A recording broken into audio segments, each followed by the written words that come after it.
আসসালামু আলাইকুম।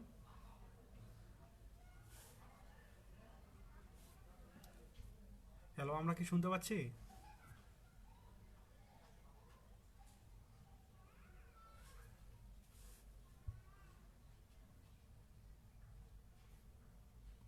হ্যালো।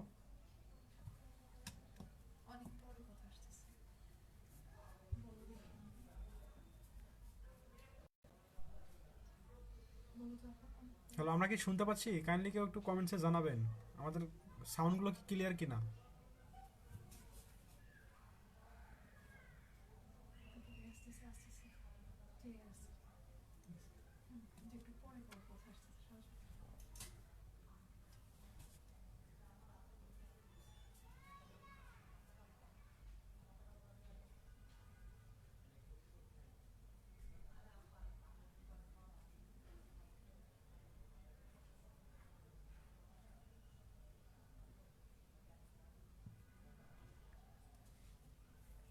বিসমিল্লাহির রহমানির রহিম। আসসালামু আলাইকুম। আশা করি সবাই ভালো আছেন। তো টেকনিক্যাল ত্রুটির কারণে আসলে আমার একটু দেরি হয়ে গেল। আমি এর জন্য ক্ষমা চেয়ে নিচ্ছি আর কি। তো সে সাথে আমি আর 1 মিনিট সময় নেব, সেটা হচ্ছে যে আমি লাইভটা আর কয়েকটা গ্রুপে শেয়ার করব, যাতে ম্যাক্সিমাম সংখ্যক অ্যাড হইতে পারেন আপনারা। তো এই জন্য আমি আসলে 1 মিনিট সময় নিয়ে নিচ্ছি আপনাদের কাছে। আর এই 1 মিনিটের মধ্যে আপনারা মোটামুটি আপনাদের কোশ্চেন ফিক্স করে রাখেন। আমরা একটা সেশন রাখবো, যে সেশনে সবার কাছ থেকে কোশ্চেন নেব এবং সেই কোশ্চেনগুলো অ্যান্সার দেওয়ার চেষ্টা করবো ইনশাল্লাহ।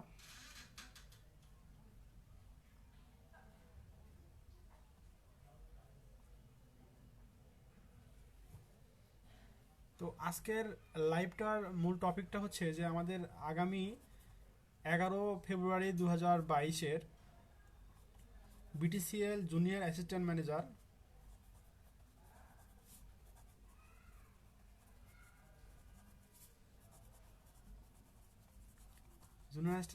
টেকনিক্যাল, এই পোস্টের পরীক্ষা অলরেডি হয়তো সবাই মেসেজ পেয়েছেন। তবে পরীক্ষাটা এই ডেটে হবে কি হবে না, এটা কিন্তু অনেকেই গ্রুপে আপনারা লিখতেছেন যে পরীক্ষা আসলে ঠিক 11 তারিখে হবে কি হবে না। তো মূলত দেশের সিচুয়েশনের উপরে আসলে নির্ভর করবে পরীক্ষাটা হবে কি হবে না। যেহেতু এখন পর্যন্ত কোনো অথেন্টিক SMS বা কোনো মেসেজ আসে নাই যে পরীক্ষা হবে না, তো সেক্ষেত্রে আপনারা নিশ্চিত ধরে রাখুন যে পরীক্ষাটা ঠিক 11 তারিখেই হবে।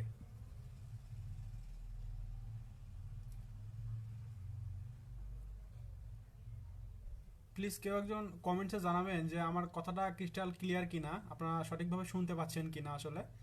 তো আপনারা কেউ কমেন্টসে জানাতে চাইলে জাস্ট শুধু কমেন্ট বক্সে লিখে রাখেন যে জাস্ট শুনতে পাচ্ছেন সাউন্ডটা, এবং আমি এটা নিশ্চিত হইলে আমি মোটামুটি আমার মেইন টপিক নিয়ে আলোচনা করা শুরু।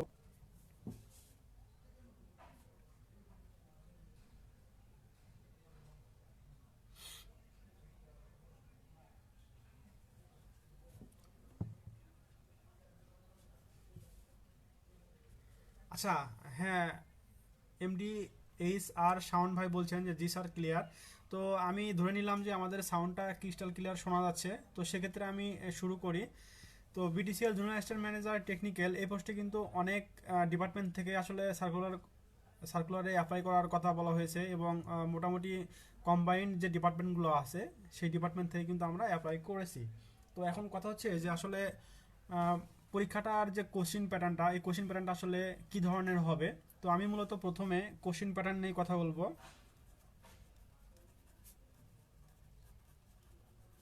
কোশ্চিন প্যাটার্ন নিয়ে কথা বলবো।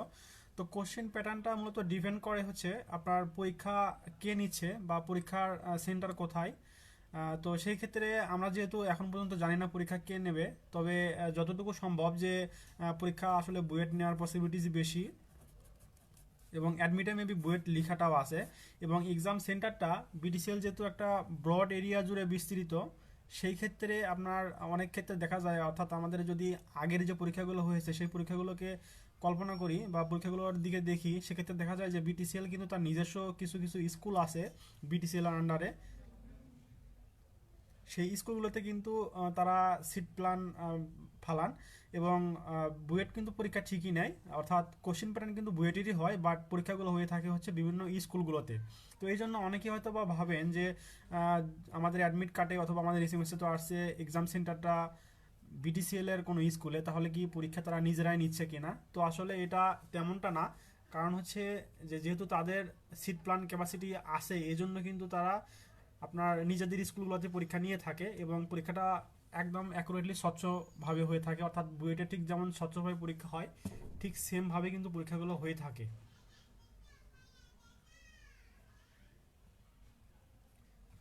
এখন আসি বুয়েট প্যাটার্নটা আসলে কি। তো বুয়েট মূলত কিন্তু একটা নির্দিষ্ট প্যাটার্ন ফলো করে, অর্থাৎ আপনি যদি প্যাটার্ন ফলো না করে প্রিপারেশন নেন তাহলে কিন্তু আপনার সাকসেসটা অনেক দূরে থাকবে আপনার কাছ থেকে। কারণ হচ্ছে যে ধরুন বিপিএসসি একটা প্যাটার্নে পরীক্ষা নেয়, আবার মনে করেন যে ঢাকা পলিটেকনিক একটা প্যাটার্নে পরীক্ষা নেয়, আবার বুয়েট একটা প্যাটার্নে পরীক্ষা নেয়। প্যাটার্নগুলো মানে বিপিএসসির কিন্তু তিনটা স্টেপে পরীক্ষা হবে, অর্থাৎ প্রিলি, রিটেন, দেন ভাইবা। আবার ঢাকা পলিটেকনিকে কি হয়, ঢাকা পলিটেকনিকে ডিরেক্ট একটা রিটেন পরীক্ষা হয়, সেই সাথে আপনার ভাইবা হবে। এবং বুয়েটটাও কিন্তু ঠিক একই রকম, রিটেন হয় সেই সাথে ভাইবা হয়। কিন্তু তিনটার যে প্রশ্নর মান বা স্ট্যান্ডার্ডাইজ তিনটা কিন্তু ভিন্ন ভিন্ন। এর কারণ হচ্ছে যে তিনটার কোশ্চিনের যে টপিকগুলোই কিন্তু একদম আলাদা। হুম। তো আমরা যেহেতু বিটিসিএল এর পরীক্ষাটা বুয়েট নেবে, সেক্ষেত্রে আমরা বিপিএসসির প্যাটার্ন ফলো করব না, ডিপিআর প্যাটার্ন ফলো করব না, আমরা শুধু বুয়েটের প্যাটার্নটাই ফলো করব। এখন কথা হচ্ছে বুয়েটের প্যাটার্নটা আসলে কি।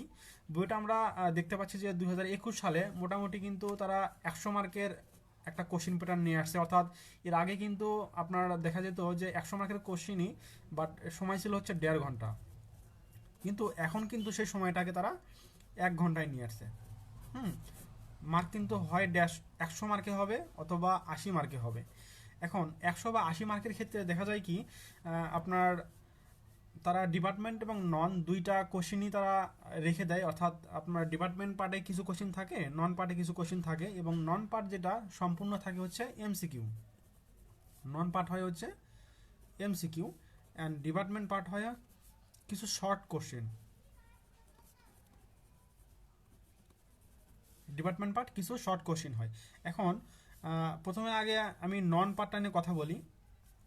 তো নন পার্টের ক্ষেত্রে সম্পূর্ণ এমসিকিউ, যেখানে আপনার দেখা যায় যে 60টা এমসিকিউ থাকে, 60 × 1 = 60 মার্ক। এটা হচ্ছে ননের জন্য। এবং এই ননের যে 60টা এমসিকিউ থাকে এর মধ্যে কিন্তু অনেক সময় দেখা যায় কিছু ডিপার্টমেন্টের এমসিকিউ থাকে। হুম। এবং এই ননের মধ্যে থাকে হচ্ছে আপনার বাংলা,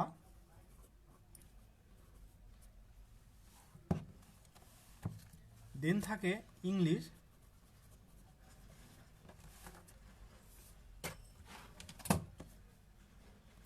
এরপর থাকে ম্যাথ, অ্যান্ড ম্যাথের সঙ্গে অ্যানালিটিক্যাল অ্যাবিলিটি একটা টার্ম থাকে, অ্যানালিটিক্যাল অ্যাবিলিটি। দেন থাকে জেনারেল নলেজ, আমি শর্টকাট জিকে লিখলাম। এই জেনারেল নলেজের মধ্যে বাংলাদেশ বিষয়াবলী প্লাস আন্তর্জাতিক বিষয়াবলী, এই দুইটা টার্ম থাকে।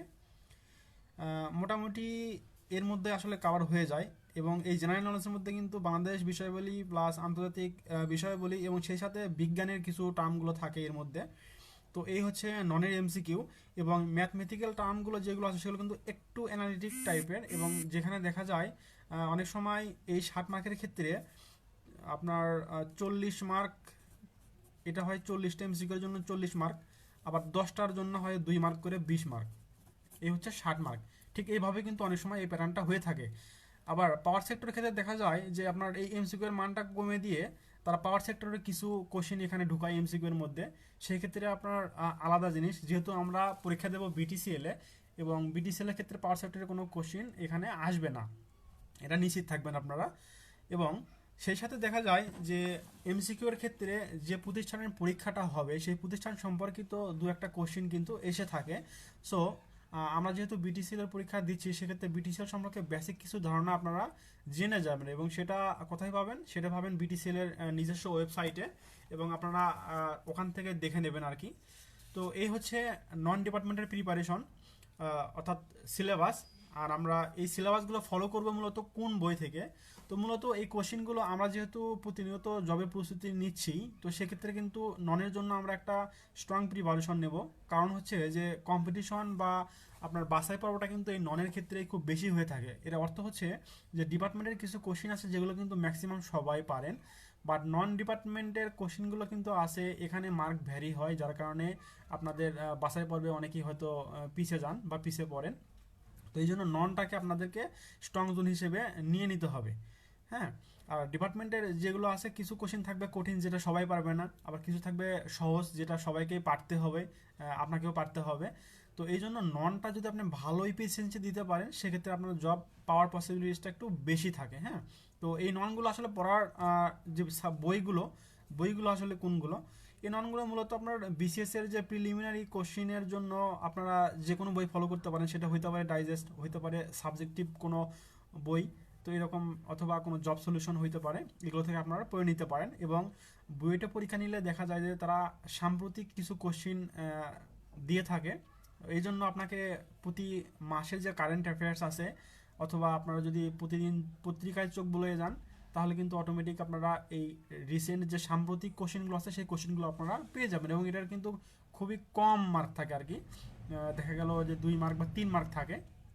এবং ইংলিশ টার্মটা এটা কিন্তু বুয়েটে খুব একটা ভালো একটা জোন। এই ইংলিশ টার্মে কী কী কোশ্চেন হতে পারে, কী টাইপের, এখানে কিন্তু অনেক ভোকাবুলারি আসে। হ্যাঁ, ভোকাবুলারি কোশ্চেন আসে, তারপর হচ্ছে আপনার ভয়েস চেঞ্জটা কিন্তু ম্যাক্সিমামই রিপিট হয় বা ভয়েস চেঞ্জ থাকেই এখানে, অথবা থাকে কি আপনার পারিভাষিক শব্দ, কিছু মিনিংস থাকে, সিনোনিমস অ্যান্টোনিমস থাকে, এরপর থাকে গ্রামার্স, বিশেষ করে পার্ট অফ স্পিচের মধ্যে থেকে কিন্তু বেশি কোশ্চেন এসে থাকে। এবং বাংলা সাহিত্য যেটা আছে, এখানে জাস্ট আমার মনে হয় আধুনিক যুগটা পড়লে হবে, যারা খুব শর্ট টাইমে প্রিপারেশন নিতে চাচ্ছেন। আমি তাদের জন্য বলছি যে শুধুমাত্র আধুনিক যুগটা একটু ভালো করে পড়বেন, কারণ বাংলা সাহিত্য থেকে একটু কিন্তু কমই কোশ্চেন হয়ে থাকে এখানে।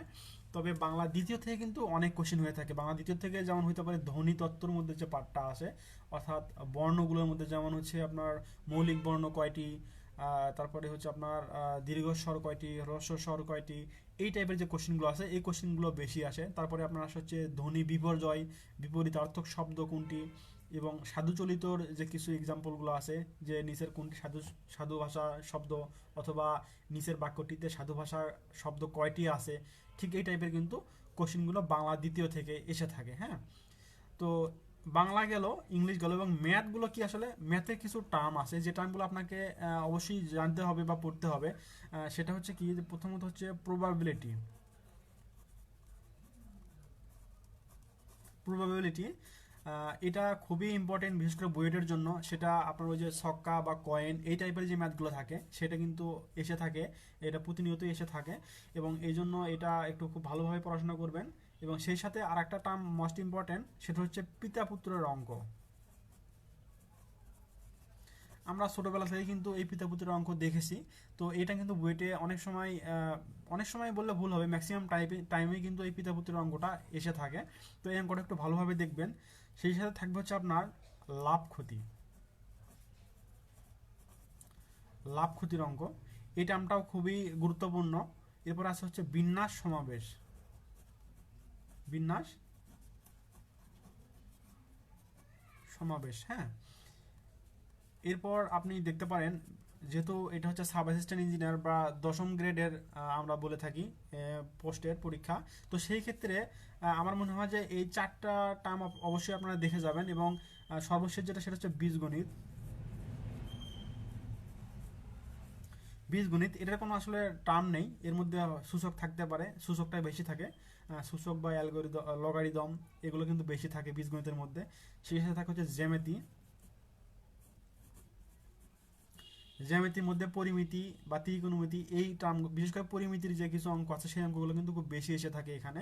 এবং ডিগ্রির যে অঙ্কগুলো আছে, এই ডিগ্রির অঙ্কগুলো আপনারা একটু দেখে যাবেন ভালোভাবে। তো আমার মনে হয় ম্যাথমেটিক্যাল থেকে এই কয়েকটা টপিক যদি আপনি কাভার করে যান শর্ট টাইমের মধ্যে, তাহলে হয়তোবা আপনাদের মিস হবে না। বিশেষ করে এই টপিকগুলো থেকে কিন্তু কোশ্চিন রিপিট করে থাকে, আমরা যতটুকু বিগত কোশ্চিনগুলো অ্যানালাইসিস করে দেখে এসেছি। তো এই হচ্ছে নন ডিপার্টমেন্টের আপনার কিছু কথা। তো নন ডিপার্টমেন্ট নিয়ে যদি আপনাদের কোনো কোশ্চিন থেকে থাকে, তাহলে আমি আশা করবো যে আপনারা কমেন্টসে কোশ্চিনগুলো লিখবেন। আমি ইনশাল্লাহ কমেন্টসে নন ডিপার্টমেন্ট টপিকের ওপর আপনাদের কোশ্চিন অ্যান্সার দেওয়ার চেষ্টা করব। তো আমি জাস্ট 1 মিনিট সময় নিচ্ছি আপনাদের কোশ্চিন করার জন্য, যে নন ডিপার্টমেন্টে কারো কোনো জানার কোনো কোশ্চিন আছে কিনা। প্লিজ আপনারা কমেন্টস বক্সে আপনাদের কোশ্চিনটা লিখুন। আমি একটু ওয়েট করছি জাস্ট নন ডিপার্টমেন্টের কোশ্চিনের জন্য। Question for non department.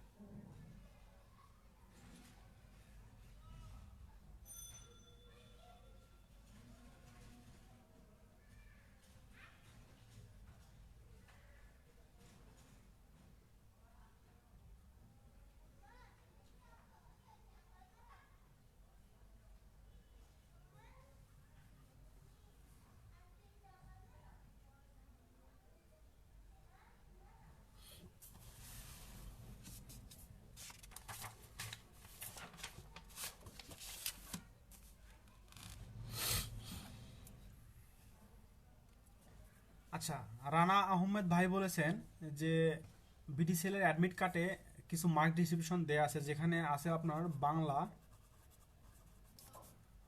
8 mark, general knowledge আছে হচ্ছে 8 মার্ক, ইংলিশ আছে 16 মার্ক, অ্যান্ড ডিপার্টমেন্ট 48 মার্ক। হ্যাঁ, তো এখন এটা আসলে ডিপেন্ড করে আপনার, আমি কিন্তু বললাম যে প্রিভিয়াস যে অ্যানালাইসিস সেটা থেকে কিন্তু আমি অলরেডি বলছি। তো মূলত অ্যাডমিট কার্ডটা যে কথাটা লেখা আছে, তো এইভাবে কিন্তু আসলে কোশ্চিনটা হওয়ার পসিবিলিটিস কিন্তু বেশি থেকে থাকে, কারণ আমরা দেখে এসেছি যে পিজিসিবির পরীক্ষা হয়েছিল মেবি 2019-এ সম্ভবত, হ্যাঁ 2019-এ, এবং এই পরীক্ষার ক্ষেত্রে কিন্তু দেখা যায় যে আপনার পরীক্ষা নিয়েছিল ডুয়েট, এবং সেখানে পিজিসিবি নিজেই তারা ঠিক এইভাবে একটা প্যাটার্ন দিয়েছিল যে কোশ্চিনটা এইভাবে করতে হবে, এবং সেই ক্ষেত্রে কিন্তু কোশ্চিনটা এই প্যাটার্নই হয়েছিল। অর্থাৎ তারা পিজিসিবি যেভাবে ডুয়েটকে বলেছিল যে আপনার কোন সাবজেক্টে কত মার্কের অ্যান্সার পরীক্ষায় কোশ্চিন থাকবে, ঠিক সেইভাবেই তারা নিয়েছিল। ঠিক যেহেতু এবার আপনার অ্যাডমিট কার্ডে এইভাবে লেখা আছে প্যাটার্নটা, তাহলে আপনারা এইভাবে ফলো করতে পারেন। এখন আমি মূলত যেহেতু বিগত কোশ্চিন অ্যানালাইসিস করে আজকে লাইভটা আমি করছি, এবং আমি বিগত কোশ্চিনের আলোতেই আমি আপনাদেরকে আসলে সাজেশন দেওয়ার চেষ্টা করছি। তো সেই ক্ষেত্রে আপনারা এইটাই ফলো করবেন। আসলে মার্ক কিন্তু দেখুন যে বাংলাতে 8 মার্ক আছে বলে কি যে আমার পড়াশোনা একটু কম করতে হবে এমনটা কিন্তু কথা না, বা জেনারেল নলেজ 8 মার্ক আছে বলে কি এমনটা পড়াশোনা করতে হবে এমনটা কিন্তু কথা না। আর আমরা কিন্তু বইতে যে আগের কোশ্চিনগুলো দেখে এসেছি সেখানে কিন্তু এভাবে কিন্তু বলা ছিল না, তারপরে কিন্তু এই কয়েকটা সাবজেক্ট মিলেই কিন্তু কোশ্চিন ছিল। হুম, মূলত বাংলাটাও ছিল, জিকেটাও ছিল, ইংলিশটাও ছিল, এরকম করে কাভার করা ছিল। হ্যাঁ, তো সেই ক্ষেত্রে আমরা কিন্তু বলতে পারবো না যে আসলে কয়টা থাকবে। তো মূলত মেজর কথা হচ্ছে যে সাবজেক্ট কিন্তু এই 3টা থাকবেই, এবং এই জন্য আপনাকে কি এই 3টা অবশ্যই পড়তে হবে। তো ননটা আসলে আপনারা নিজেরা নিজেদের মতো করে পড়ে নেবেন আশা করি। তো এরপরে আমি যেটা বলবো হচ্ছে ডিপার্টমেন্ট নিয়ে কিছু কথা বলবো। এখন বিটিসিএলটা হচ্ছে আপনার একটা টেলিকমিউনিকেশন রিলেটেড ডিপার্টমেন্ট। এখন সেই ক্ষেত্রে দেখা যায় যে আপনার তার অ্যাক্টিভিটিস বা তার কাজগুলো কি, এটা আপনাকে আগে জানতে হবে বিটিসিএল এর মূলত কাজটা কি। তো বিটিসিএল এর মূলত কাজটা হচ্ছে সারা বাংলাদেশ কমিউনিকেশন নেটওয়ার্ক স্টাবলিশ করে তারা মূলত টেলিফোন সেবা দিয়ে থাকেন, এবং এটা একটি সেবামূলক প্রতিষ্ঠান। এবং তারা বর্তমানে কিন্তু ব্রডব্যান্ড ইন্টারনেটের লাইনের দিকে খুব বেশি মনোযোগ দিয়েছেন। এর অর্থ হচ্ছে যে আমরা দেখতে পাচ্ছি বর্তমানে কিন্তু টেলিফোন ব্যবহার অনেক কমে যাচ্ছে। হ্যাঁ, মানে পোর্টেবল মোবাইল আসার কারণে টেলিফোন ব্যবহারটা কমে যাচ্ছে, যার কারণে তারা ইন্টারনেট বা ব্রডব্যান্ডের দিকে যাচ্ছেন বেশি। এবং তাদের প্রোডাক্টটা হচ্ছে কি ব্রডব্যান্ড ইন্টারনেট, এবং সেই সাথে হচ্ছে তারা ফাইবার কেবল লিজ দেয়া বা ভাড়া দেয়া। হ্যাঁ, তো এই দুইটা মূলত তাদের হচ্ছে মেইন প্রোডাক্ট, এবং সেই সাথে আরেকটা প্রোডাক্ট আছে সেটা হচ্ছে আপনার ডোমেইন। হ্যাঁ, যেমন আমরা জানি যে .bd হচ্ছে একটা বাংলাদেশের ডোমেইন, তারপরে হচ্ছে .বাংলা একটা আছে। তো এই দুইটা ডোমেইন সেবাটা এটাই মূলত কি বিটিসিএল দিয়ে থাকে। আপনারা যদি .bd কোনো একটা ডোমেইন হোস্ট করতে চান সেক্ষেত্রে কিন্তু বিটিসিএল এর সঙ্গে কমিউনিকেট করে আপনাকে নিতে হবে। এবং সম্প্রতি তারা জিপন নামে একটা ব্রডব্যান্ড ইন্টারনেট টেকনোলজি ইউজ করছেন, এবং যেটা হচ্ছে কি আপনার একদম ডেডিকেটেড ব্যান্ডউইথ তারা আসলে প্রোভাইড করে থাকে, যেটা নর্মাল ব্রডব্যান্ড লাইনের থেকে অনেক হাই স্পিডের ইন্টারনেট প্রোভাইড করে থাকেন। হ্যাঁ, এখন যেহেতু টেলিকমিউনিকেশন রিলেটেড একটা প্রতিষ্ঠান। এবং আচ্ছা, এখানে একটা কথা বলি যে অনেকেই জানেন বা জানেন না, সেটা হচ্ছে কি বিটিসিএল আসলে গভর্নমেন্ট নাকি প্রাইভেট নাকি স্বায়ত্তশাসিত, এরকম একটা কথা।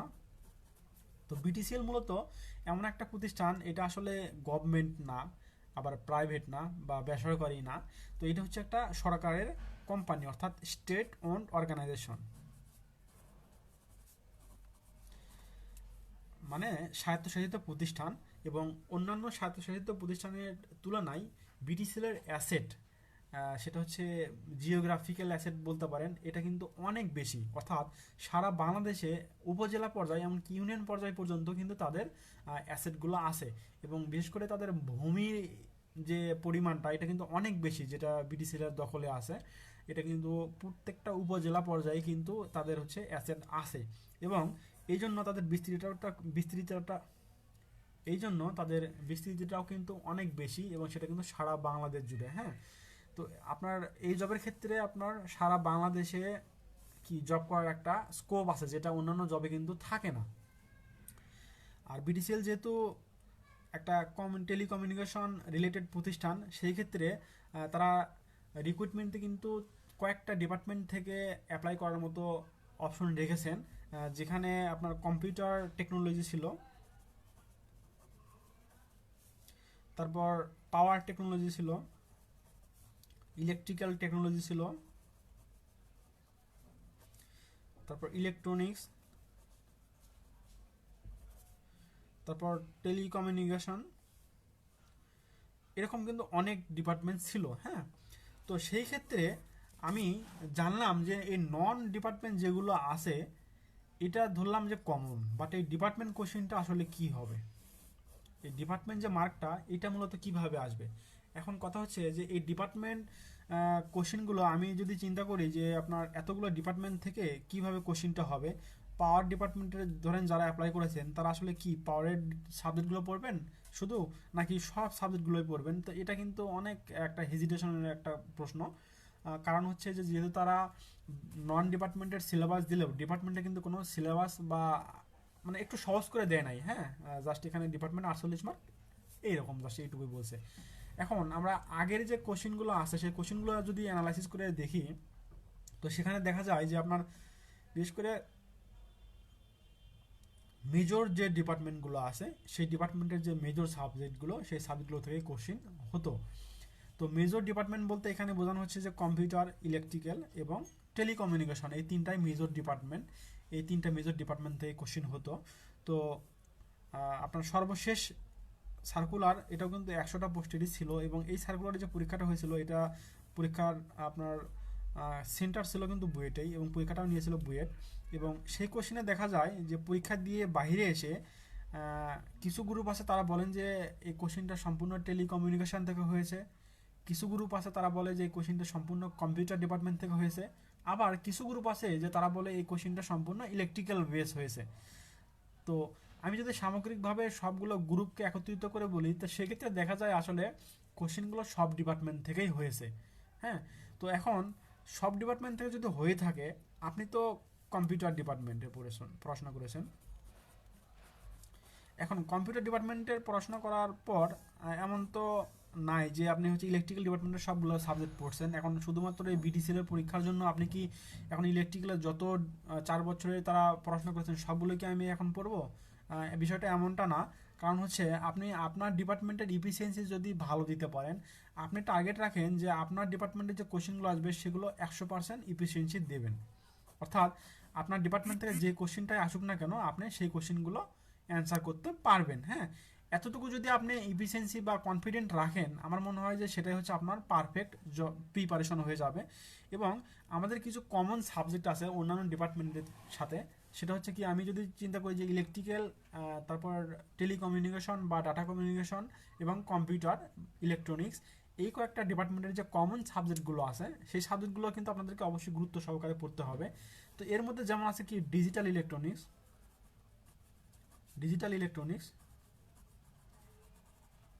ইলেকট্রনিক্স, এরপর আছে হচ্ছে আপনার ডিসি সার্কিট,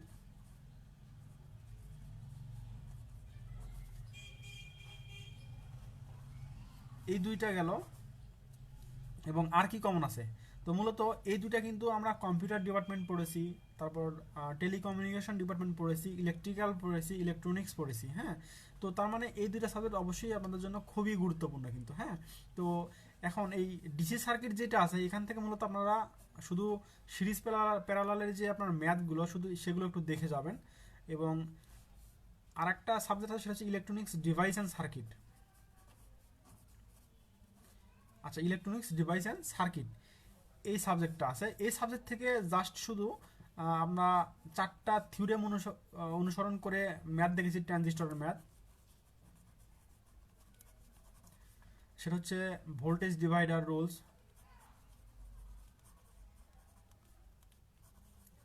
ভোল্টেজ ডিভাইডার, তারপর বায়াস রুলস,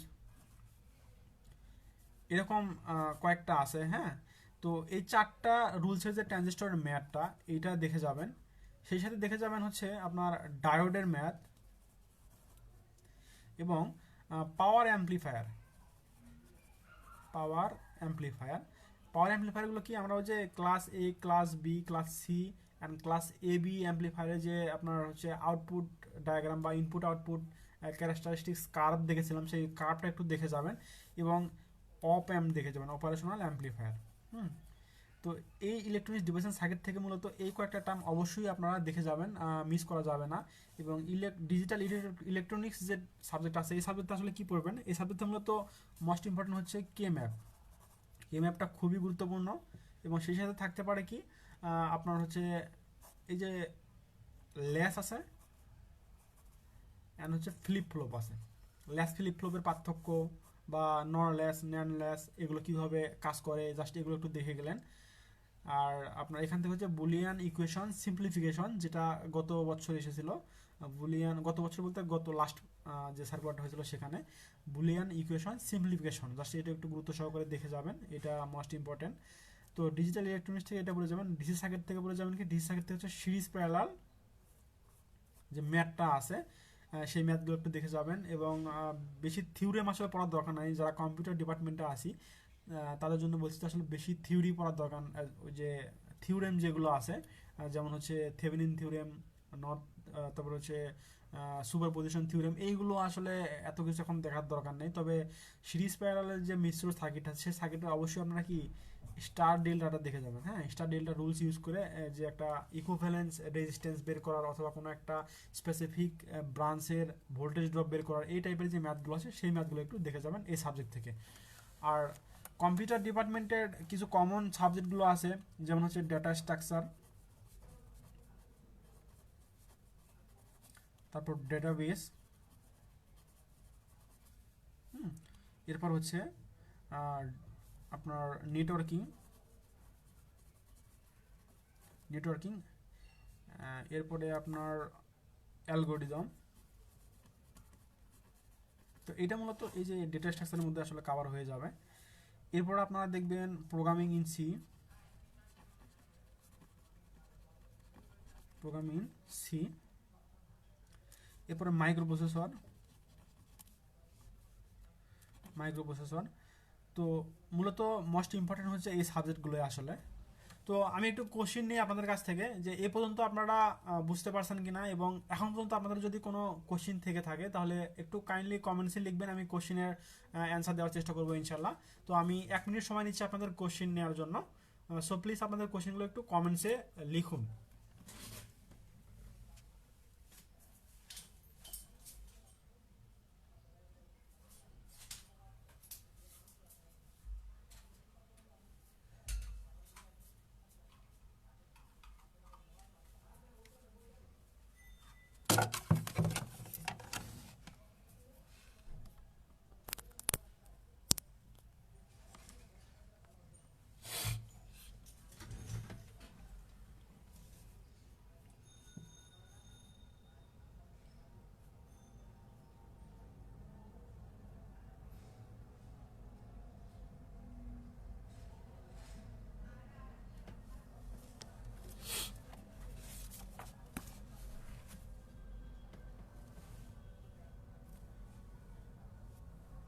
তো ইনামুল হক ভাই লিখেছেন যা শুধু প্রোগ্রামিং ইন সি, এর বাইরে তো আর কিছু লেখেন নাই। তো এটা তো আসলে কোশ্চিন হলো না, আপনারা জাস্ট একটু কোশ্চিন লেখেন আপনারা। স্পেশালি এই পর্যন্ত কোনো যদি কোশ্চিন থেকে থাকে সেই কোশ্চিনটা জাস্ট লেখেন, আমি ইনশাল্লাহ অ্যান্সার দেওয়ার চেষ্টা করছি।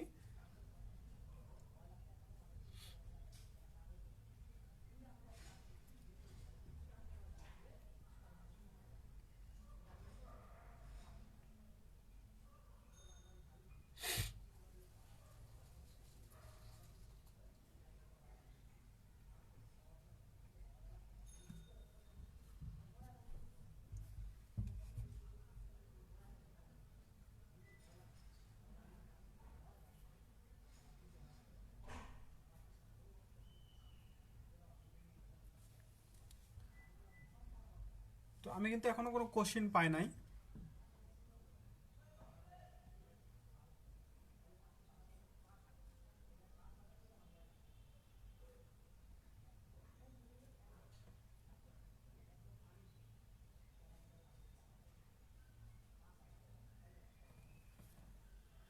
তো ঠিক আছে, আমি আবার সামনের দিকে আগাচ্ছি।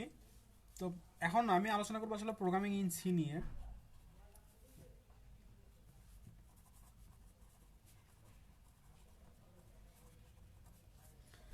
তো মূলত প্রোগ্রামিং ইন সিটাই আসবে, সি প্লাস প্লাস বা জাভা আসবে না। এর কারণ হচ্ছে যে যেহেতু কম্বাইন কোশ্চিন হবে, এবং আমরা আহ, এমন কোনো কোশ্চিন দেখবো না যেগুলো আসলে অন্য ডিপার্টমেন্ট পাবে না।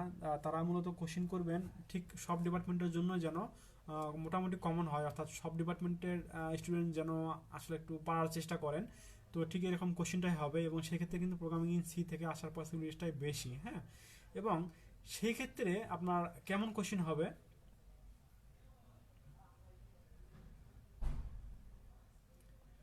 সেই ক্ষেত্রে কোশ্চিন হবে আপনার প্রোগ্রামিং ইন সি থেকে বেশ করে।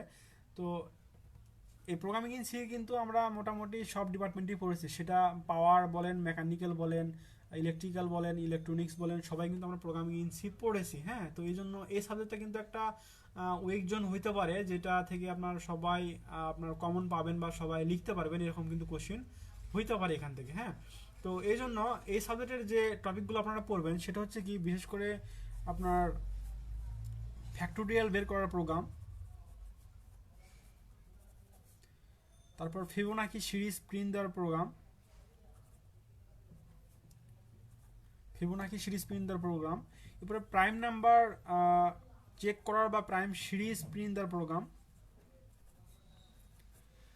তারপর আপনাকে দেখতে হবে কিছু প্যাটার্ন প্রিন্ট দেওয়ার প্রোগ্রাম, অর্থাৎ এরকম দেওয়া থাকলো 4টা, 3টা, 2টা, 1টা, ঠিক এইটা আউটপুটে দেখার জন্য একটা সি প্রোগ্রাম লিখুন, এরকম প্যাটার্ন থাকতে পারে। প্যাটার্ন কিন্তু আসলে জাস্ট কিছুই না, এটা শুধুমাত্র লুপ আপনার ইউজ করা যদি জানেন তাহলে কিন্তু পেয়ে যাবেন।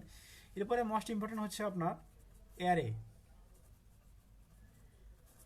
এই অ্যারেটা কিন্তু খুবই গুরুত্বপূর্ণ। হ্যাঁ, এই অ্যারেতে দেখা গেল আপনাকে বললো যে 2 ডাইমেনশন অ্যারে কীভাবে ডিফাইন করতে হয়, অথবা আপনার অ্যারে কীভাবে ফাংশনে পাস করতে হয়, অর্থাৎ অ্যারে রিলেটেড যে কোনো কোশ্চিন কিন্তু আসতে পারে। এই জন্য আমি বলছি যে অ্যারেটা একটু গুরুত্ব সহকারে দেখে যাবেন, এর থেকে কিন্তু কোশ্চিন আসার সম্ভাবনা অনেক বেশি। হ্যাঁ, এরপরে দেখবেন পয়েন্টার,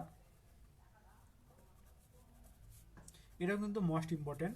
সেই সাথে স্ট্রিং, অর্থাৎ স্ট্রিং কীভাবে মূলত কাজ করে, এবং এই অ্যারে, পয়েন্টার, স্ট্রিং, এবং আমি আর একটা লিখি অপারেটর। অপারেটর এই চারটা কিন্তু মোস্ট ইম্পর্টেন্ট। এবং যদি কোনো প্রোগ্রাম না এসে থাকে তাহলে এই 4টা টপিক থেকে আউটপুট নির্ণয়ের প্রোগ্রাম থাকবে, অর্থাৎ ডিরেক্ট কোনো প্রোগ্রাম লিখতে না বললে আপনার তখন সেক্ষেত্রে একটা আউটপুট নির্ণয়ের প্রোগ্রাম বলবে, অর্থাৎ তারা একটা প্রোগ্রাম দিয়ে দিবে, বলবে এই প্রোগ্রামটা আউটপুট কত হবে। তো সেই ক্ষেত্রে এই 4টা টার্ম খুবই গুরুত্বপূর্ণ। আর যদি ডিরেক্ট প্রোগ্রাম দেয় তাহলে ফ্যাক্টোরিয়াল, ফিবোনাকি, প্রাইম, প্যাটার্ন, অথবা আর একটা হচ্ছে আপনার সিরিজ যোগ। হ্যাঁ, সিরিজ যোগ, এই সিরিজ যোগের প্রোগ্রামও কিন্তু অনেক সময় দিয়ে থাকে। তো এই মূলত হচ্ছে প্রোগ্রামিং সি থেকে জাস্ট শুধু এতটুকু কভার করে যান তাহলে ইনশাল্লাহ আমার মনে হয় যে হয়ে যাবে। কারণ হচ্ছে যেহেতু কমন ডিপার্টমেন্টগুলো, এবং কমন ডিপার্টমেন্টের ক্ষেত্রে কিন্তু কোশ্চেনটা একটু সহজ হয়ে থাকে, বিশেষ করে মেজর সাবজেক্টগুলো থেকে। কারণ হচ্ছে যে এমন কোশ্চেনগুলো করা হয় যেন যে কোনো ডিপার্টমেন্ট থেকে আসলে পারা যায়, ঠিক এরকম একটা বেসিস করে করা হয়। এরপরে আমরা দেখবো ডাটাবেস। এখন ডাটাবেস থেকে আসলে কি কি পড়বেন আপনারা? ডাটাবেস থেকে মূলত পড়ার অনেক কিছুই কিন্তু আছে, আমরা আসলে সব কিছু দেখবো না। ডাটাবেস থেকে এই জাস্ট শেষ সময়ে আমরা কি করব, কুয়েরিগুলো দেখব, কুয়েরি দেখব, দেন কি দেখব আমরা, এসিড প্রপার্টিজ দেখব, এরপর দেখব নর্মালাইজেশন,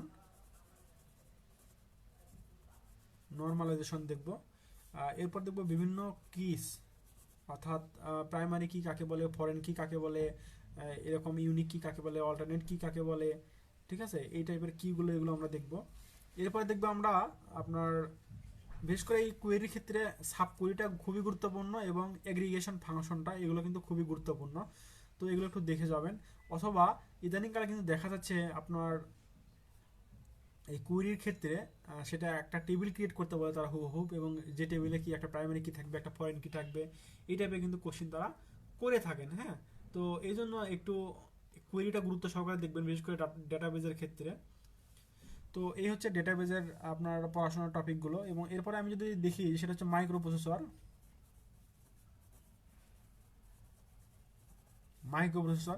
এই সাবজেক্টটা কিন্তু আবার কমন।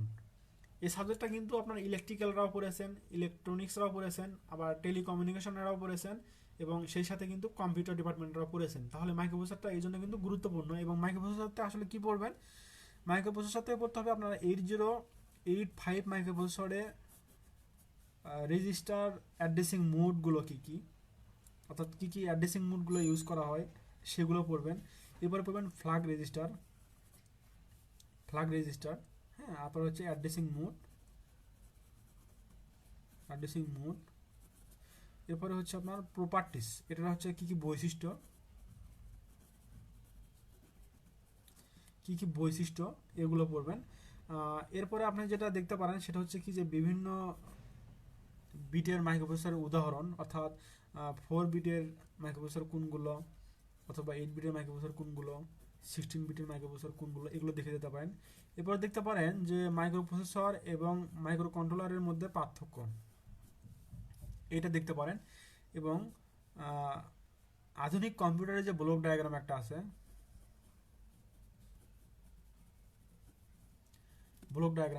এই ব্লক ডায়াগ্রামটা দেখে যাবেন, এবং মাইক্রো প্রসেসরের ব্লক ডায়াগ্রামটা দেখে যাবেন। তো মোটামুটি মাইক্রোপ্রসেসর থেকে এইটুকু দেখলে শেষ, এবং সেই সাথে জাস্ট শুধু 1 থেকে 10 পর্যন্ত যোগের এই একটা প্রোগ্রাম দেখে যাবেন মাইক্রোপ্রসেসরের অ্যাসেম্বলি ল্যাঙ্গুয়েজ ইউজ করে। হ্যাঁ, এই একটা প্রোগ্রাম জাস্ট একটু দেখে যাবেন চোখ বুলিয়ে, কারণ হচ্ছে যদি হঠাৎ কখনো এই মাইক্রোপ্রসেসর থেকে একটা অ্যাসেম্বলি ল্যাঙ্গুয়েজ প্রোগ্রাম দিয়ে দেয়, আসলে বলার কিছু নাই। এই জন্য জাস্ট এই একটা প্রোগ্রাম আপনারা দেখে যাবেন। আমি আশা করি মাইক্রোপ্রসেসর থেকে একটু কভার করলে হয়ে যাবে। হ্যাঁ, তো এরপরে আমি যদি দেখি অপারেটিং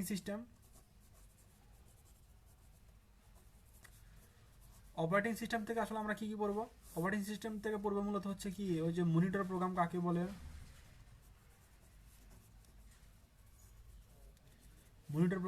বলে, তারপরে হচ্ছে EFI কি, GTP কি, তারপরে হচ্ছে NTFS কি, ফ্যাট কি।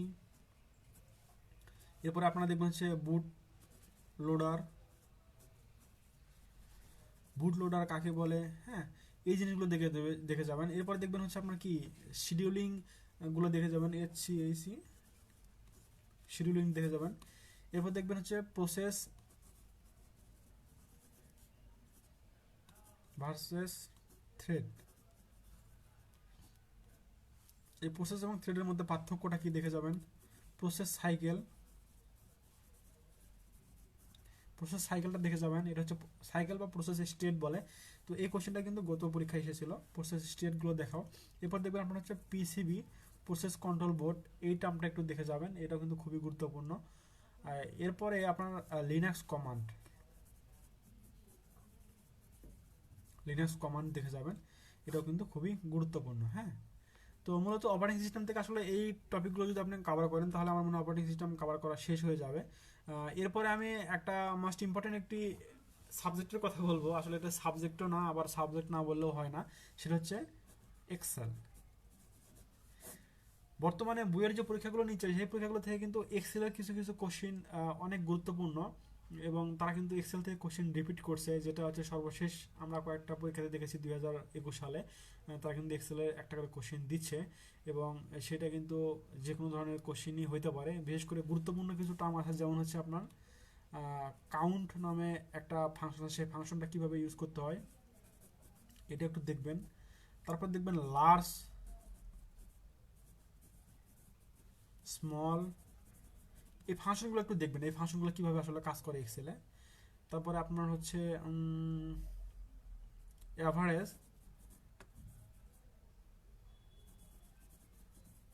অ্যাভারেজ ইফ, তারপর আপনার কনক্যাট, এরপরে আপনি দেখবেন আর কি দেখবেন, এই যে ইফ এলস কীভাবে ইউজ করে। মোটামুটি এই কয়েকটা একটু দেখে যাবেন, এবং এই কয়েকটা দেখলে আমার মনে হয় যে এক্সেলের সবগুলো আসলে কোশ্চেন পেয়ে যাবেন। এই জাস্ট কয়েকটা ফাংশন থেকে তারা কিন্তু প্রতিবার কোশ্চেনগুলো রিপিট করে থাকে। তো এই হচ্ছে আপনার এক্সেল। এবং আরেকটা কমন সাবজেক্ট আছে, যেটা হচ্ছে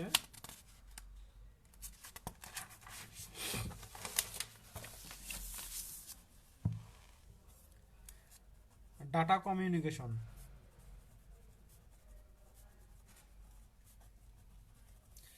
এই ডাটা কমিউনিকেশন সাবজেক্টটা কিন্তু মোস্ট ইম্পর্টেন্ট। এটা হচ্ছে আসলে সব ডিপার্টমেন্টের জন্যই কিন্তু অনেক গুরুত্বপূর্ণ। কারণ হচ্ছে এই ডাটা কমিউনিকেশন কিন্তু আমরা ইলেকট্রিক্যালটা পড়েছি, কম্পিউটারও পড়েছি, এবং আপনার কমিউনিকেশন বা টেলিকমিউনিকেশন টেকনোলজি যারা, তারাও কিন্তু এই সাবজেক্টটা পড়েছি। এখন কথা হচ্ছে যে এই সাবজেক্টে আসলে মূলত কী কী পড়বো। এই সাবজেক্টে পড়বো হচ্ছে আপনার ওই যে সিগন্যাল টু নয়েজ রেশিওর কিছু কিছু ম্যাথ আছে, যে সূত্রগুলো দিয়ে, এই সূত্রগুলোর ম্যাথটা দেখবেন। তারপরে দেখবেন হচ্ছে লাইন কোডিং, ব্লক কোডিং, অর্থাৎ এই দুটোর মধ্যে আপনারা ওই যে কী কী দেখবেন, যে এনআরজেড, এনআরজেড এল, এনআরজেড আই, ঠিক আছে, ম্যানচেস্টার, রিফারেন্সিয়াল ম্যানচেস্টার, এইগুলোর যে হচ্ছে আপনার ফিগারটা, এই ফিগারটা কীভাবে ড্র করতে হয়, এই জিনিসগুলো একটু দেখে যাবেন। এবং সেই সাথে হচ্ছে এই যে এসআনের যে এনআরের যে ম্যাথগুলো, তারপর হচ্ছে পালস কোড মডুলেশন, এই পিসিএম এর ম্যাথটা কিন্তু খুবই ইম্পর্টেন্ট, বিশেষ করে বুয়েটের পরীক্ষার জন্য। এই পিসিএম এর ম্যাথটা কিন্তু সবসময় বেশি এসে থাকে, অর্থাৎ স্যাম্পলিং রেট বের করার,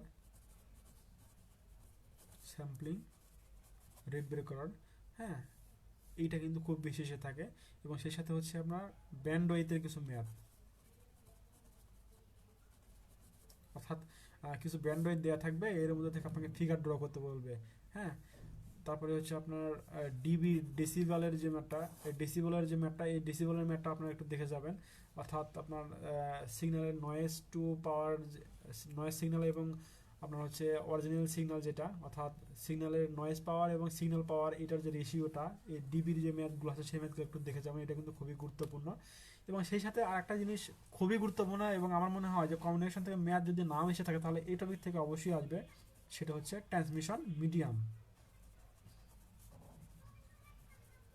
ট্রান্সমিশন, ট্রান্সমিশন মিডিয়াম, হ্যাঁ, এই ট্রান্সমিশন মিডিয়ামটা কিন্তু অনেক গুরুত্বপূর্ণ। এবং অপটিক্যাল ফাইবার যেটা আছে, এই অপটিক্যাল ফাইবারের ট্রান্সমিশন স্পিড কত, তারপর হচ্ছে ট্রান্সমিশন রেঞ্জ কত, টুইস্টেড কেবলের ট্রান্সমিশন স্পিড কত, ট্রান্সমিশন রেঞ্জ কত, এইগুলো একটু দেখে যাবেন, এগুলো খুবই কিন্তু গুরুত্বপূর্ণ। এরপরে হচ্ছে আপনার রেডিও ওয়েভ, তারপরে হচ্ছে আপনার ইনফ্রারেড ওয়েভ, তারপর মাইক্রোওয়েভ, এইগুলোর আপনার যে স্পিডটা, সেই স্পিডটা একটু দেখে যাবেন। এটা কিন্তু অনেক সময় পরীক্ষায় দিয়ে থাকে, হ্যাঁ। তো আমার মনে হয় যে এই টার্মটাই, বিশেষ করে ডাটা কমিউনিকেশন থেকে এই টার্মটাই খুবই গুরুত্বপূর্ণ। এবং অপটিক্যাল ফাইবার কেবল সম্পর্কে একটু জেনে যাবেন খুব ভালোভাবে, যেহেতু বিটিসিএল মূলত অপটিক্যাল ফাইবার নিয়েই তাদের আসলে বিস্তৃতি। তো এই হচ্ছে আসলে কোর সাবজেক্টগুলো, বিশেষ করে কম্পিউটার টেকনোলজির জন্য। এবং এই সাবজেক্টগুলোর মধ্যে থেকে এখন আমার কথা হচ্ছে যে মেকানিক্যাল ডিপার্টমেন্ট এবং পাওয়ার ডিপার্টমেন্ট যারা আছেন, তারা আসলে কোনগুলো পড়বেন। তো আমার মনে হয় যেহেতু ওই সাবজেক্টগুলো ইনক্লুড করছে, সেই ক্ষেত্রে আপনাদের সাবজেক্ট থেকেও কোশ্চেনগুলো থাকবে, এবং এই জন্য আপনাদের যে মেজর সাবজেক্টগুলো আছে সেগুলো অবশ্যই দেখে যাবেন। এবং এরপরে আপনারা কি করবেন, এই যে কম্পিউটার ডিপার্টমেন্টের কিছু কমন সাবজেক্টগুলো পড়ে যাবেন। ইলেকট্রিক্যাল ডিপার্টমেন্টে কিছু কমন সাবজেক্টগুলো পড়ে যাবেন। সেই ক্ষেত্রে আমি বিশেষ করে মেকানিক্যাল এবং পাওয়ার ডিপার্টমেন্টের স্টুডেন্টদের জন্য বলছি, আপনারা কম্পিউটার ডিপার্টমেন্ট থেকে যদি পড়তে চান সেক্ষেত্রে পড়বেন প্রোগ্রামিং। বিশেষ করে আমি এখানে লিখে রাখি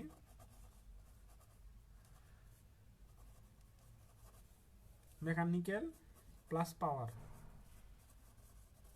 এই দুই ডিপার্টমেন্টের স্টুডেন্ট আসলে অন্যান্য ডিপার্টমেন্টে কী কী টপিকগুলো পড়বেন সেটা হচ্ছে কি প্রোগ্রামিং পড়বেন, প্রোগ্রামিং ইন সি। শুধু সিনটেক্সগুলো দেখে যাবেন, সিনটেক্সগুলো দেখে যাবেন, জাস্ট প্রোগ্রাম আসলে লজিক অনুসারে ইউজ করুন। অর্থাৎ আপনার লুপিং স্টেটমেন্টগুলো, ফর লুপ কীভাবে কাজ করে, হোয়াইল কীভাবে কাজ করে, ইফ এলস কীভাবে কাজ করে, হ্যাঁ, তারপরে আপনার আছে ডু হোয়াইল কীভাবে কাজ করে, এই জাস্ট সিনটেক্সগুলো দেখে যাবেন। অপারেটরগুলো কীভাবে কাজ করে এগুলো একটু দেখে যাবেন। এবং ছোটো ছোটো দুই একটা প্রোগ্রাম, ওই যে আমি একটু আগে আমি আলোচনা করি আসলে কোন কোন প্রোগ্রাম, জাস্ট ওই কয়েকটা প্রোগ্রাম দেখে যাবেন, তাহলে কিন্তু এখান থেকে একটা কমন মাস্ট আপনি পাবেন। হ্যাঁ, এরপরে মেকানিক্যাল এবং পাওয়ার ডিপার্টমেন্ট স্টুডেন্টরা আর কি কি পড়তে পারেন সেটা হচ্ছে ডিজিটাল পড়তে পারেন। ডিজিটালের কে ম্যাপ, বুলিয়ান অ্যালজাবরা পড়বেন, বুলিয়ান অ্যালজাবরা পড়বেন, এবং হচ্ছে ল্যাস flip flop and flip flop পড়বেন। হ্যাঁ, এরপরে কি পড়তে পারেন, এরপরে পড়তে পারেন হচ্ছে আপনার নেটওয়ার্কিং। এখান থেকে শুধুমাত্র আপনারা সাবনেটিং দেখবেন। এই সাবনেটিং এর ওপর আমাদের ইউটিউব চ্যানেলে, অর্থাৎ আপনি ইউটিউবে গিয়ে যদি এরকম করে সার্চ দেন LITONS Litons IT job solution, তাহলে আমার ইউটিউব চ্যানেলটা পেয়ে যাবেন। এবং সেখানে নেটওয়ার্কিং নামে একটা প্লে লিস্ট আছে, সেই প্লে লিস্ট থেকে শুধুমাত্র এই নেটওয়ার্কিংয়ের 7টা ভিডিও আছে, 7টা অথবা 10টা ভিডিও আছে। এই 10টা ভিডিও যদি দেখে যান তো অবশ্যই একটা কোশ্চেন কমন পাবেন, যেটা থাকবে আপনার 4 মার্ক। আমি ইনশাল্লাহ কনফিডেন্টলি বলতে পারি যে এই কোশ্চেনটা অবশ্যই আপনি কমন পেয়ে যাবেন আশা করি। হ্যাঁ, তো এই কোশ্চেনটা আপনারা অবশ্যই দেখে যাবেন, এই ভিডিওটা আপনি অবশ্যই দেখে যাবেন, তাহলে আশা করি পারবেন।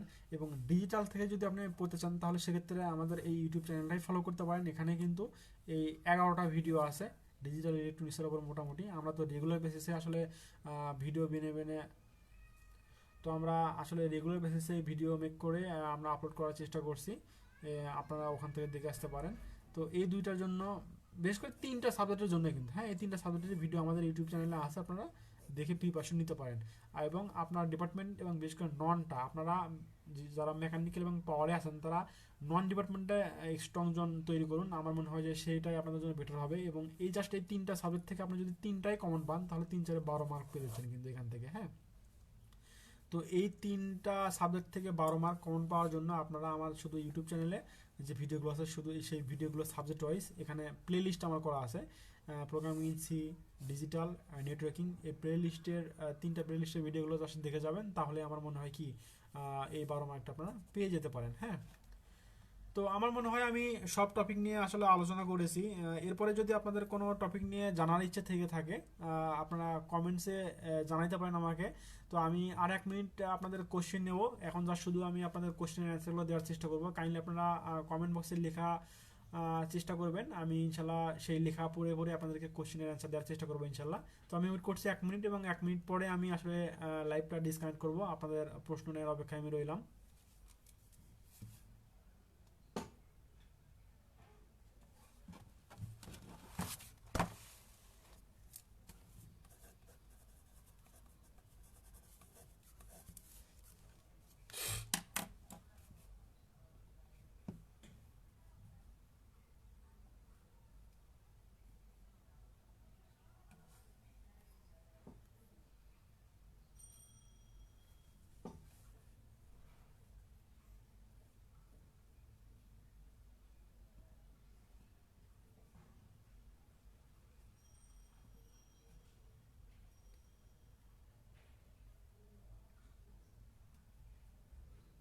তো আমার মনে হয় এখনো কেউ কোনো কোশ্চেন করেন নাই, আমি এখনো কোনো কোশ্চেন দেখতে পাচ্ছি না।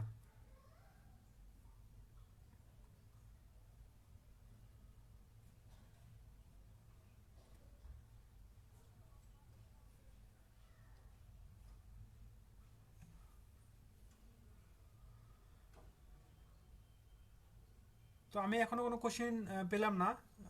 আশা করি হয়তোবা সব কিছু আপনারা ক্লিয়ার বুঝতে পেরেছেন।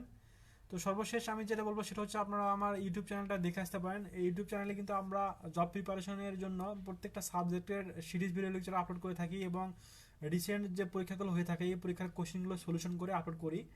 তো আপনারা ইনশাল্লাহ দেখবেন। তবে সর্বশেষ একটু কোশ্চেন আসলে পড়ার চেষ্টা করি।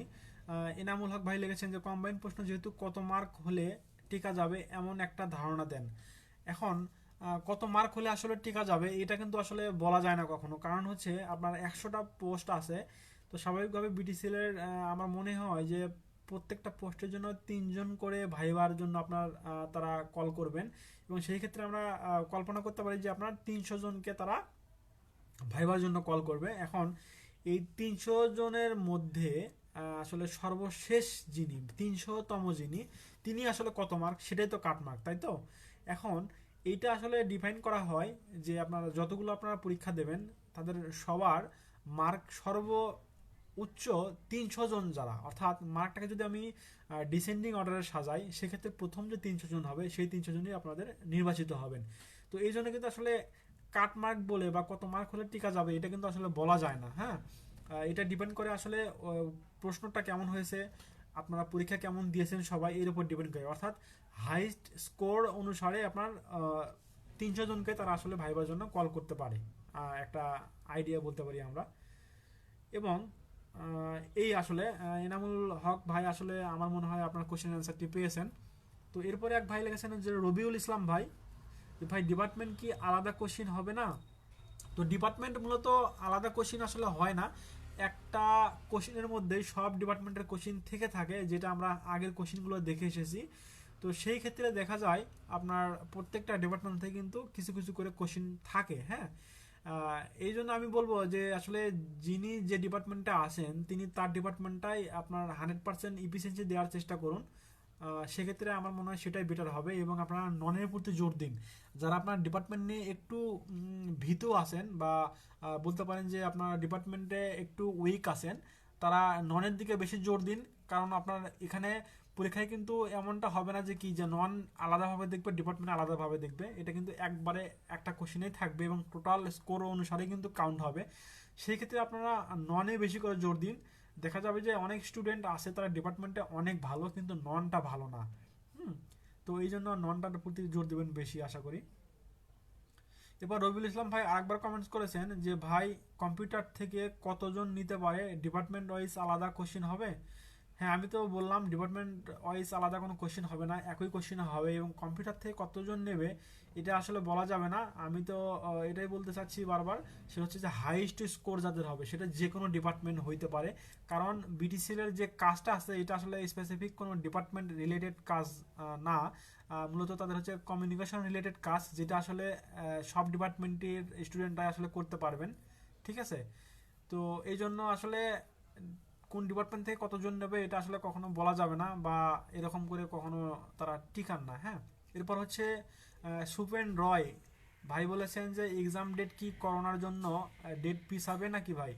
আচ্ছা, এক্সাম ডেটটা মূলত যেহেতু এখন পর্যন্ত 11 তারিখ আছে, তো আমার মনে হয় যে আসলে আপনারা 11 তারিখটা বেস করে এখনো পড়াশোনা বা প্রস্তুতি নিতে থাকেন। কারণ হচ্ছে এই হিডেনলি কিন্তু অনেক পরীক্ষা হচ্ছে, যেমন আজকে কিন্তু একটা পরীক্ষা হয়েছে। হ্যাঁ, যেমন আজকে হচ্ছে গম ও ভুট্টা গবেষণা ইনস্টিটিউটের মনে হয় মেবি একটা রিটেন পরীক্ষা ছিল, সে পরীক্ষাটা কিন্তু অলরেডি হয়েছে আজকে। হ্যাঁ, তো এই জন্য কিন্তু আসলে বলা যাবে না যে পরীক্ষা হবে কি হবে না। তো এটা আসলে ডিপেন্ড করবে একমাত্র অথেন্টিক কর্তৃপক্ষ যদি আপনাদেরকে এসএমএস এর মাধ্যমে জানায় অথবা নোটিশ করে সেই ক্ষেত্রে। তো তবে যদি পরীক্ষা ক্যান্সেল হয়ে যায় সেক্ষেত্রে অবশ্যই আমরা আপনাদেরকে ইনফর্ম করবো আমাদের Facebook group recent IT job solution, Facebook page টেকসিএসি টিউটোরিয়ালস এবং YouTube channel Liton's IT job solution, এই তিনটা মাধ্যমে আমরা আপনাদেরকে জানানোর চেষ্টা করবো ইনশাল্লাহ। তো এরপরে কোনো ভাই আসলে কিছু জানতে চাচ্ছেন কিনা ইনশাল্লাহ কমেন্টস করবেন, আমরা অ্যান্সার দেওয়ার চেষ্টা করব। আর একটা কথা বলি যে বিটিসিএল এর জবটা কিন্তু খুবই ভালো একটা জব এবং খুবই স্মুথলি কিন্তু আপনি আপনার উপর অর্পিত দায়িত্বটা পালন করতে পারবেন। তো সেই ক্ষেত্রে কিন্তু এটা ভালো একটা সুযোগ হতে পারে আপনার জন্য জবটা ডিজার্ভ করার জন্য। হ্যাঁ, তো আমার মনে হয় আমি সব টপিক কভার করেছি, তো আমি লাইভটা শেষ করব এখন। তারপরেও আপনারা কি করবেন, আপনার এই লাইভটা পরবর্তীতে দেখে যারা পরবর্তীতে অ্যাড হবেন এই ভিডিওতে অথবা অফলাইনে এই ভিডিওটা দেখবেন, অফলাইন মিনস লাইভটা শেষ হওয়ার পরে যারা ভিডিওটা দেখবেন তারা ভিডিওটা দেখে আপনারা কোশ্চেন কমেন্টস করতে পারেন, আমি সেই কমেন্টসের অ্যান্সারগুলোর সাথে সাথে আমরা দেওয়ার চেষ্টা করবো ইনশাল্লাহ। তো সবাই ভালো থাকবেন। আর আর একটা সর্বশেষ কথা বলি, সেটা হচ্ছে আমার ইউটিউব চ্যানেলটা সবাই ফলো করবেন, তাহলে আপনারা প্রত্যেকটা সাবজেক্ট ওয়াইজ প্রিপারেশন নিতে পারবেন এবং জব সলিউশনগুলো পেয়ে যাবেন ইনশাল্লাহ। তো ধন্যবাদ, সবাই ভালো থাকবেন, আসসালামু আলাইকুম।